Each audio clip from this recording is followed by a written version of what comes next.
के जंगल में टूनी चिड़िया अपनी बेटी टुनटुनी के साथ रहती थी। टूनी का एक बेटा भी था कालू।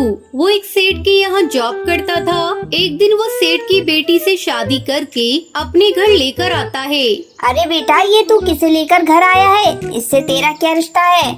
माँ, ये मेरी पत्नी कलावती है। इससे मैंने शादी की है। अरे करमजली, ये तूने ये क्या किया? तुझे पता था ना कि घर में तेरी जवान बहन अभी कुंवारी बैठी है। उसके बारे में तूने कुछ नहीं सोचा। तुझे इस कलमुही से ही शादी करनी थी। तो कम से कम तू टुनटुनी की शादी होने तक ही रुक जाता। तेरी इन हरकतों की वजह से तेरी बहन से अब कौन शादी करेगा? मुझे तुझसे ये उम्मीद बिल्कुल भी नहीं थी। चला जा यहाँ से, मैं तेरा चेहरा भी नहीं देखना चाहती। यहाँ रहने कौन आया है माँ जी? हमें तो मेरे पापा ने एक बहुत बड़ा घोंसला गिफ्ट किया है। हम लोग वहीं रहेंगे। देख लिया ना अपनी माँ को? बड़ी अपनी माँ की तारीफ करते थे। मेरी माँ ऐसी है, मेरी माँ वैसी है। इनका असली चेहरा देख लिया ना? अब चलो यहाँ से। मैं इन लोगों के पास एक मिनट भी नहीं रुक सकती। हाँ हाँ, चले जाओ। मुझे तुम्हारी कोई जरूरत नहीं। मैं समझ लूंगी, मेरी सिर्फ एक बेटी है। आज से तू मेरे लिए मर गया। माँ, ऐसी बातें मत करो। एक न एक दिन भैया को अपनी भूल का एहसास जरूर होगा। बड़े आए थे माँ का आशीर्वाद लेने, मिल गया ना? अब चलो यहाँ से, मेरा यहाँ दम घुट रहा है। दोनों पति पत्नी वहाँ से चले जाते हैं। इस घटना के बाद से कालू कौआ अपनी माँ को घर खर्च के लिए पैसे देना बंद कर देता है। एक दिन टूनी चिड़िया टुनटुनी से कहती है, टुनटुनी बेटा, ये ले, मेरे पास थोड़े पैसे बचे हुए हैं। इनसे जाकर समोसा बनाने का सारा सामान खरीद कर ले आ। कल से मैं समोसे बनाकर बेचूंगी। घर का खर्च चलाने के लिए कुछ न कुछ तो करना ही पड़ेगा। अगले दिन से टूनी चिड़िया समोसे बनाकर बेचने लगती है। लेकिन टूनी चिड़िया के समोसे ज्यादा नहीं बिक पाते थे, क्योंकि आसपास में कई ठेले वाले समोसे बनाकर बेचते थे। टूनी चिड़िया का सारा पैसा खर्च हो गया। ऐसे में टुनटुनी चिड़िया एक दिन अपनी सहेली के घर जाती है। अरे दीदी, मैं बहुत मुसीबत में हूँ, तू मेरी मदद कर दे। कैसी मदद टुनटुनी? तो बोल तो सही, तेरे लिए मेरी जान भी हाजिर है। हरी, मुझे तुझसे कुछ रुपए उधार चाहिए। मैं जल्दी ही तुझे लौटा दूंगी। अच्छा तो ये बात है, मैं तुझे अभी रुपए देती हूँ। पहले ये खा और चक्कर बता कैसी बनी है। मैंने पहली बार रसोई में से बनाया है। टुनटुनी हरी तोती के बनाए हुए पिज्जा पराठा को खाती है।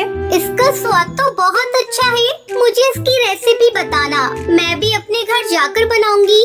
हरी तोती टुनटुनी को पिज्जा पराठा बनाने की रेसिपी बता देती है। टुनटुनी उसी समय सोच लेती है कि अब से वो पिज्जा पराठा बनाकर बेचेगी।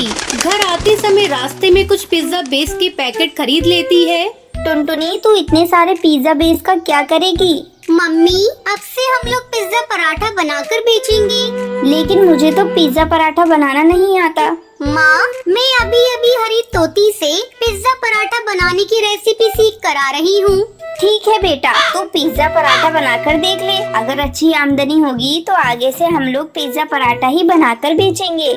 अगले दिन टुनटुनी अपने ठेले पर पिज्जा पराठा बनाने लगती है। सुबह से शाम हो जाती है, लेकिन कोई भी ग्राहक उसके ठेले पर नहीं आता। टुनटुनी और उसकी माँ निराश अपने ठेले के पास खड़े थे। तभी एक पक्षी उनके ठेले पर आता है। दीदी, एक गर्मा गर्म पिज्जा पराठा देना। टुनटुनी झटपट पिज्जा पराठा बनाकर उस पक्षी को देती है। वो चटकारे लेकर खाने लगता है। दोस्तों, जल्दी इधर आओ, यहाँ चटपटा पिज्जा पराठा मिल रहा है। मुझे तो बहुत पसंद आया। तुम लोग भी खा कर देखो। रोज रोज बिना मसाले वाले सादे समोसे खाकर हम लोग बोर हो गए थे। इस तरह टुनटुनी का पिज्जा पराठा काफी बिकने लगता है और जल्दी ही उनकी आर्थिक स्थिति ठीक हो जाती है। फिर दोनों माँ बेटी खुशी खुशी रहने लगती हैं।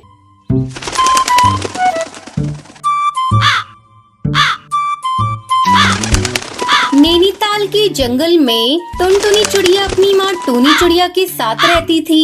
उसके पिता की मौत बचपन में ही हो गई थी। तब टूनी चिड़िया ने टुनटुनी को माँ और बाप दोनों का प्यार दिया। टुनटुनी अब बड़ी हो गई थी और उसकी शादी की चिंता टूनी चिड़िया को सताने लगी। एक दिन जंगल का मुखिया कड़कनाथ कौआ टूनी चिड़िया के घर आता है। कहो भाभी, कैसे हो? सब कुछ बढ़िया चल रहा है ना? मुखिया जी, आप बताइए, कहिए कैसे आना हुआ? तुम्हारी बिटिया के लिए रिश्ता लेकर आया हूँ। शहर में मेरी मौसी का बेटा है। तुम कहो तो बात आगे बढ़ाऊं। वैसे आजकल मौसी मेरे पास आई हुई है, कल उनका बेटा भी आने वाला है। तुम चाहो तो कल ही टुनटुनी को दिखा देते हैं। ठीक है मुखिया जी, एक न एक दिन बेटी को विदा तो करना ही है। अगले दिन मुखिया की मौसी चंपा कौवी और उसका बेटा कालू टुनटुनी को देखने आते हैं। बहन जी, मुझे तो टुनटुनी पसंद है। बस मेरा बेटा हाँ कह दे, फिर लेन देन की बातें भी हो जाएंगी। थोड़ी देर तक कालू टुनटुनी से बात करता है और फिर अपनी हामी भर देता है। मुबारक हो बहन जी, अब आपकी बेटी मेरी हुई। लेकिन दहेज में मुझे 2 लाख रुपए नगद चाहिए। मेरा बेटा अपने काम को आगे बढ़ाना चाहता है, इसमें पैसे तो लगेंगे ही। वैसे भी मैं आपसे बहुत थोड़ा दहेज मांग रही हूँ। आप लोग गांव के हैं और हम लोग शहर के। शहर में शादी करने के लिए बहुत सारा दहेज देना पड़ता है। मैं तैयार हूँ बहन जी, बस मेरी बेटी का घर बच जाए, इससे ज्यादा खुशी की बात मेरे लिए और क्या होगी। इस तरह कुछ दिनों बाद टुनटुनी और कालू की शादी हो जाती है और वो अपने ससुराल आ जाती है। शादी को 1 महीना गुजर जाता है। एक दिन टुनटुनी अपनी सास से कहती है, माँ जी, एक बात पूछूं आपसे। मेरी शादी हुई 1 महीना गुजर गया, पर ये रात को कभी घर पर रुकते ही नहीं है। आखिर इनका ऐसा कौन सा काम है जिसे वो दिन में नहीं कर सकते? मेरा बेटा कौन सा काम करता है, इससे तुझे क्या मतलब? बस तू खाने और घर संभालने से मतलब रख। ज्यादा दिमाग चलाया मत कर। ये गांव नहीं शहर है, यहाँ दिन और रात एक समान काम होता है। टुनटुनी अपनी सास की बातें सुनकर चुप रह जाती है। उसे नहीं पता था कि उसका पति शहर में किसी और चिड़िया से शादी करके उसे धोखा दे रहा है। एक दिन टुनटुनी बाजार किसी काम से गई थी। वहाँ वो कालू कौवे को एक चिड़िया के साथ शॉपिंग करते हुए देख लेती है। अरे, ये तो मेरे पति कालू जी है। और इनके साथ ये चिड़िया कौन है जिसे ये शॉपिंग करा रही है? लेकिन मेरे लिए तो इनके पास थोड़ा भी समय नहीं है। टुनटुनी तुरंत अपने पति के पास जाती है। अरे कालू जी, आप और यहाँ ये कौन है? इनसे मेरा परिचय तो कराइए। मैं इनकी पत्नी हूँ और आज मेरे पति देव मुझे शॉपिंग करा रहे हैं। लेकिन इनकी पत्नी तो मैं हूँ और मेरी इनसे शादी हुई है। क्या बकवास कर रही है? मैं तुझे नहीं जानता। चलो जाओ यहाँ से। टुनटुनी आंसू बहाती हुई अपने घर चली जाती है। माँ जी, आप लोगों ने मुझे धोखा दिया है, मेरी जिंदगी के साथ खेला है।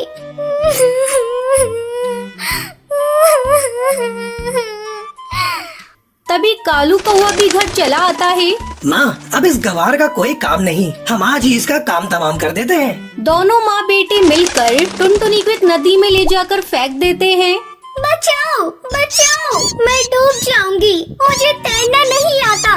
तभी उस नदी के पास पानी पी रहा एक हाथी का बच्चा टुनटुनी की आवाज सुनता है। वो किसी तरह टुनटुनी को नदी में डूबने से बचा लेता है। टुनटुनी अपने साथ शहर में हुए अत्याचार को अपनी माँ को नहीं बताती। नहीं नहीं, मैं अपनी माँ को कुछ नहीं बताऊंगी, नहीं तो मेरी माँ ये सदमा बर्दाश्त नहीं कर पाएगी और मर जाएगी और मैं वापस अपने ससुराल भी नहीं जाऊंगी।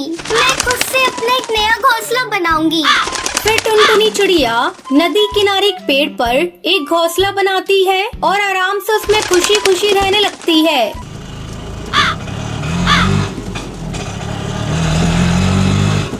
एक घने जंगल में टुनटुनी चिड़िया अपनी माँ टूनी चिड़िया और अपने पिता टुन्नू चिड़ा के साथ रहती थी। टुन्नू चिड़ा एक ऑटो ड्राइवर था। उस समय टुनटुनी एक कॉलेज में पढ़ती थी। एक दिन वो अपने पिता से कहती है, बाबा, मैं भी आपकी तरह ऑटो चलाना चाहती हूँ, क्या आप मुझे ऑटो चलाना सिखा देंगे? टुन्नू चिड़ा अपनी बेटी से बहुत प्यार करता था। वो उसकी हर इच्छा को पूरी करता था। टुन्नू चिड़ा टुनटुनी से कहता है, बेटा, तेरी इच्छा है तो मैं आज ही तुझे ऑटो चलाना सिखाता हूँ। टुन्नू चिड़ा की बात सुनकर उसके पास बैठी टूनी चिड़िया कहती है, तुम भी ये कैसी बातें करते हो जी? इसकी उम्र तो देखो, शादी के लायक हो गई है। अब जल्दी से इसके लिए कोई अच्छा सा घर और चिड़ा ढूंढो और इसकी शादी कर दो। माँ मुझे अभी शादी वादी नहीं करनी, अभी मेरी पढ़ाई अधूरी है, पहले पढ़ाई पूरी हो जाने दो, फिर मेरी शादी के बारे में सोचना। और पापा, आज मैं स्कूल से आने के बाद आपसे ऑटो चलाना सीखूंगी। अब टुनटुनी रोज अपने पिता से ऑटो चलाना सीखने लगी। कुछ ही दिनों में टुनटुनी पूरी तरह से ऑटो चलाना सीख जाती है। अचानक एक दिन टुनटुनी के पिता की तबीयत बिगड़ जाती है। तब टुनटुनी कहती है, बाबा, आपकी तबीयत ठीक नहीं है, आप आराम कीजिए, मैं आपकी जगह ऑटो चलाऊंगी। बेटा, तू ये क्या कह रही है? तू कैसे इतने बड़े ऑटो को चलाएगी? 1-2 दिन की बात है, मैं ठीक हो जाऊंगा तो फिर से ऑटो चलाने लगूंगा। कई दिन गुजर जाते हैं, लेकिन टुन्नू चिड़ा की तबीयत में कोई सुधार नहीं होता। घर में पैसों की तंगी होने लगी। तब हार मानकर टुनटुनी ऑटो चलाने जाने लगी। अब वो हर दिन पक्षियों को एक जगह से दूसरी जगह पहुंचाने लगी। कुछ दिनों बाद टुन्नू चिड़ा स्वस्थ हो जाता है और अपनी बेटी को ऑटो चलाते देखकर बहुत खुश होता है। एक दिन टुनटुनी चिड़िया की मुलाकात बंटी कबूतर से होती है। वो टुनटुनी के बचपन का साथी था। उसे देखते ही टुनटुनी चिड़िया कहती है, अरे बंटी कबूतर, बहुत दिनों बाद तुमसे मुलाकात हुई है, कहाँ थे इतने दिनों से? तुझे क्या बताऊं टुनटुनी, स्कूल की पढ़ाई खत्म होते ही पिताजी का निधन हो गया। तब से मैं उनकी दुकान संभाल रहा हूँ, आगे की पढ़ाई भी पूरी नहीं कर पाया। इस तरह काफी देर तक दोनों बातें करते रहते हैं। अच्छा, मैं चलती हूँ बंटी, काफी देर हो गई, माँ मेरा इंतजार कर रही होंगी। जब टुनटुनी घर पहुंचती है तो उसकी माँ उसका इंतजार कर रही थी। टुनटुनी, आज तूने इतनी देर कहाँ लगा दी? क्यों, तुझे आने में देर कैसे हो गई? क्या बताऊँ माँ, मेरे बचपन का दोस्त बंटी मुझे मिल गया था। उससे बातें करते करते मुझे समय का पता ही नहीं चला। अब बंटी कबूतर रोज टुनटुनी चिड़िया से एक पार्क में मिलने लगता है। कुछ ही दिनों की मुलाकात में उन दोनों को एक दूसरे से प्यार हो जाता है और एक दिन दोनों शादी के बंधन में बन जाते हैं। ससुराल में टुनटुनी चिड़िया की सास बबली कबूतरी उससे बहुत प्यार करती थी। टुनटुनी भी इतना अच्छा ससुराल पाकर बहुत खुश थी, लेकिन जल्दी उसकी खुशियों को ग्रहण लग जाता है। हमेशा की तरह बंटी कबूतर एक दिन अपनी दुकान पर बैठा था। अचानक उसे दिल का दौरा पड़ता है और उसकी मौत हो जाती है। टुनटुनी चिड़िया पर दुखों का पहाड़ टूट पड़ता है। दूर हो जा मेरी नजरों से डायन, पता नहीं कौन सी मनहूस घड़ी थी जब मेरे बेटे ने तुझे पसंद किया था, आते ही मेरे बेटे को खा गई।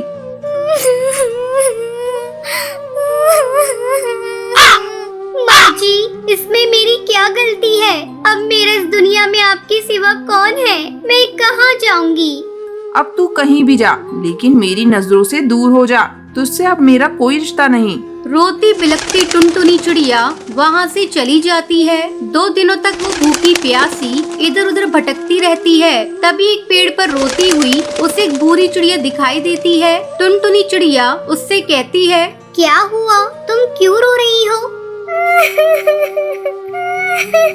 दीदी, क्या बताऊं, मेरे माता पिता पर एक बाज ने हमला कर दिया और मैं अब इस जंगल में अकेली ही रह गई। बूढ़ी चिड़िया की बातों को सुनकर टुनटुनी चिड़िया एक फैसला करती है। अब मैं ऑटो चलाकर अपना गुजारा करूंगी और इस अनाथ बच्ची को पालूंगी। ऐसा सोचकर टुनटुनी चिड़िया पहले अपने लिए घोंसला बनाती है और अगले दिन से ऑटो चलाने के लिए जाने लगती है। धीरे धीरे उसे ऑटो चलाकर अच्छी आमदनी होने लगती है। फिर वो खुशी खुशी भूरी चिड़िया के साथ अपनी आगे की जिंदगी बिताने लगती है। रामपुर का एक छोटा सा जंगल था। जंगल में एक बड़ा सा बाजार लगता था और बाजार में अक्सर भीड़ लगा करती थी। गर्मियों के मौसम में ये सारी भीड़ टुनटुनी चिड़िया की पेप्सी की दुकान पर लगी रहती थी। अरे टुनटुनी चाची, मुझे ऑरेंज वाली पेप्सी दे दो। और मुझे पीली वाली। और मुझे लाल वाली। बच्चे हो या बड़े, सभी को टुनटुनी चिड़िया की पेप्सी बहुत पसंद आती थी और टुनटुनी चिड़िया पूरी ईमानदारी से पेप्सी बनाया करती थी। अच्छा फिल्टर, साफ चीनी और साफ सुथरे तरीके से वो जूस बनाकर उन्हें प्लास्टिक की थैलियों में भरा करती थी। टुनटुनी की रुपए वाली पेप्सी बहुत बिका करती थी। कुछ ही देर में उसका सारा स्टॉक खत्म हो जाया करता था। अरे चाची, पेप्सी है क्या? नहीं बेटा, सब खत्म हो गई, अब कल आना। टुनटुनी की दुकान के सामने कालू कौई की दुकान थी। कालू आइसक्रीम बेचता था, पर गर्मियां होने के बावजूद भी उसकी आइसक्रीम बिक नहीं रही थी। पता नहीं टुनटुनी पेप्सी में ऐसा क्या मिलाती है कि सारे जंगल के पंछी सिर्फ इसी की पेप्सी पिया करते हैं। 1 रुपए वाली पेप्सी में भला क्या स्वाद होगा। मेरी तो आइसक्रीम तक खराब हो रही है। स्वाद का तो पता नहीं, पर वो आइसक्रीम से सस्ती है, इसलिए ज्यादा बिकती है। हाँ, हो सकता है। क्यों ना आप भी पेप्सी बेचना शुरू कर दें। अरे पर पेप्सी बनाएगा कौन? पेप्सी बनाने की जरूरत थोड़ी है, बाजार में बहुत सारी कंपनियां पेप्सी बेचती हैं। आप भी उनसे खरीद कर बेच सकते हो। सोच लो, बहुत मुनाफा होगा। वैसे आइडिया तो अच्छा है। कल ही शहर जाकर ढेर सारी पेप्सी खरीद लाता हूँ। ठीक है। अगली सुबह कालू कौआ शहर से ढेर सारी जूस वाली पेप्सी ले आया और उसने वो सब अपनी फ्रिज में रख दी। अच्छा किया। अब एक बाहर बोर्ड लिख दो कि यहाँ पेप्सी मिलती है, ठीक है? कालू कौआ एक बोर्ड पर लिख देता है कि यहाँ पेप्सी मिलेगी और ये बोर्ड अपनी दुकान के बाहर लगा देता है। कुछ देर बाद ये बोर्ड एक छोटे तोते के बच्चे ने पढ़ा। यहाँ पे कालू काका, पेप्सी के कौन कौन से कलर हैं? सब कलर हैं। तुम्हें कौन सी चाहिए ये बताओ। मुझे तो एक येलो वाली और एक ऑरेंज वाली चाहिए। कालू ने चिंटू तोता को 2 पेप्सी के पैकेट थमा दिए। चिंटू वहीं खड़े खड़े पेप्सी पीने लगा। ये तो बढ़िया है, मजा आ गया। ये लो, एक और पेप्सी मेरी तरफ से फ्री। जाकर अपने दोस्तों को बताना कि मेरी दुकान पर पेप्सी मिलती है। ठीक है।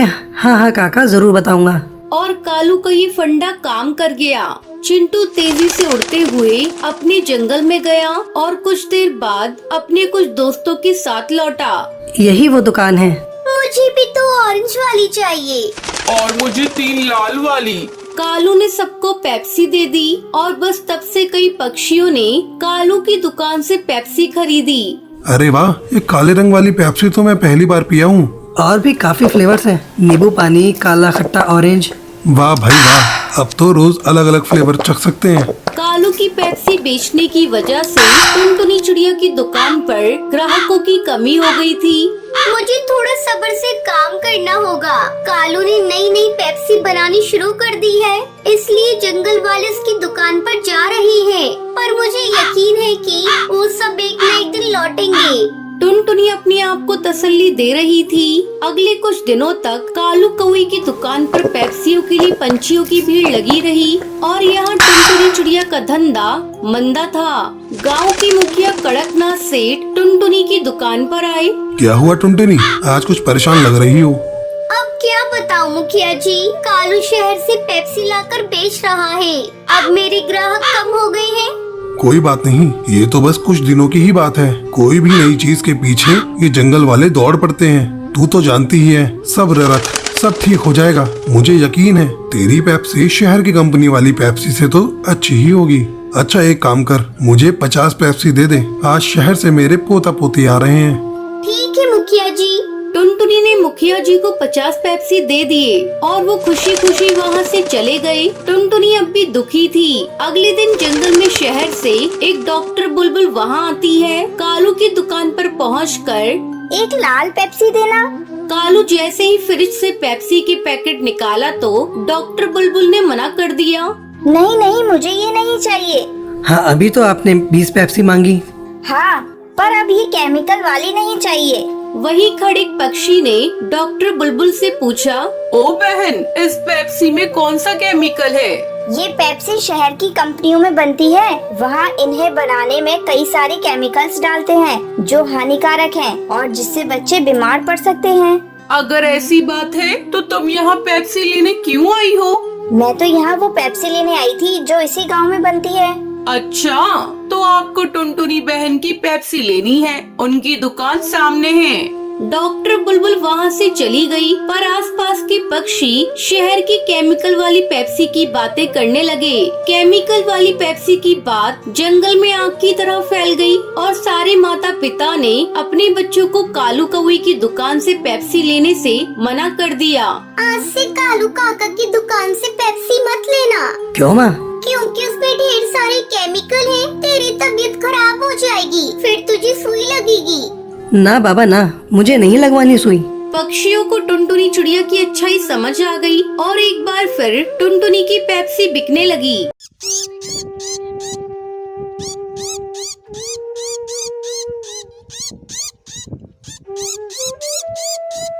बहुत समय पहले अमेज़न के जंगल में पिंकी चिड़िया अपनी माँ टुनटुनी चिड़िया के साथ रहती थी। एक बार टुनटुनी चिड़िया का पति बीमार पड़ गया और कुछ ही दिनों में उसकी मौत हो गई। हे भगवान, ये तुमने क्या कर दिया? मेरे हंसते खेलते घर को उजाड़ दिया। टुन्नू, अब मैं तुम्हारे बिना कैसे रहूं?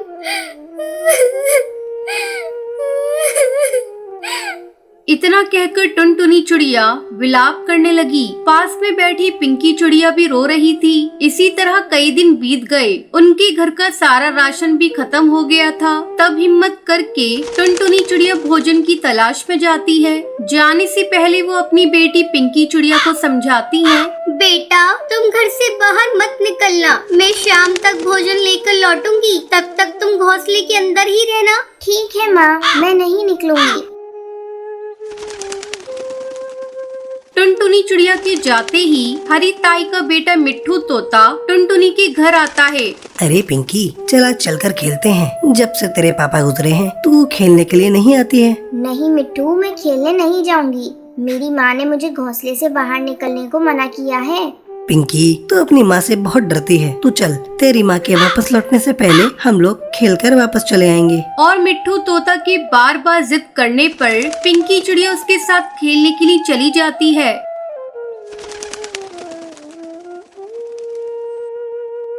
और अपनी माँ के घर वापस लौटने से पहले खेलकर अपने घोंसले में लौट आती है। शाम को बेटा, आज तू घोंसले में अकेली थी। तुझे कोई परेशानी तो नहीं हुई?